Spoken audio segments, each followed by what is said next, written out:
Hello നമസ്കാരം friends. നമ്മൾ ഇന്ന് നോക്കുന്നത് വിഷ്ണു പൂജയ്ക്ക് എടുക്കുന്ന പൂക്കൾ ഏതൊക്കെ എന്നുള്ളതാണ്. വിഷ്ണു ഭഗവാനെ പൂജിക്കാൻ എടുക്കുന്ന പുഷ്പങ്ങളെ പറ്റി ക്ഷേത്രാചാര രഹസ്യങ്ങളിൽ പ്രതിപാദിക്കുന്നുണ്ട്. ഇത് കേൾക്കുമ്പോൾ സ്വാഭാവികമായും ഉണ്ടാകുന്ന ചോദ്യമാണ് വിഷ്ണു പൂജയ്ക്ക് ഏതെങ്കിലുമൊക്കെ പൂക്കൾ പോരെ എന്നുള്ളത്. അത് പോരാ എന്ന് ആദ്യമേ തന്നെ ഉത്തരം നൽകേണ്ടി വരും. കൃഷ്ണ തുളസി, രാമതുളസി, വെള്ളത്താമര, ചെന്താമര, പ്ലാശ്, പിച്ചകം, ജമന്തി, മുല്ല, കുരുക്കുത്തിമുല്ല, നാഗം, കാട്ടുചെമ്പകം, നന്ദ്യാർവട്ടം, മുക്കുറ്റി, ചെമ്പരത്തി, നൊച്ചിമല്ലി, ചെമ്പകം, കൂവളം, നീലത്താമര, കൈത, പുതുമുല്ല, ചുവന്ന മുല്ല എന്നിവ വിഷ്ണു പൂജയ്ക്ക് ഉത്തമമായ പുഷ്പങ്ങളാണ്. വെറും ദേവപൂജയ്ക്ക് എടുക്കുന്ന പൂക്കളായി മാത്രം ഇവയെ കാണേണ്ടതില്ല.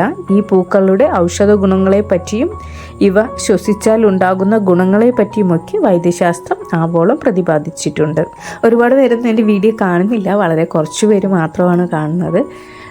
കാണുന്നവർക്ക് ഇഷ്ടപ്പെടുന്നുണ്ടെങ്കിൽ നിങ്ങൾ ദയവ് ചെയ്തൊന്ന് ലൈക്ക് ചെയ്തേക്കുക. അപ്പോൾ എനിക്ക് നിങ്ങൾക്ക് ഇഷ്ടപ്പെടുന്നുണ്ടെന്ന് മനസ്സിലാവും. ലൈക്ക് ചെയ്യാതിരിക്കുമ്പോൾ എനിക്കൊന്നും മനസ്സിലാവുന്നില്ല.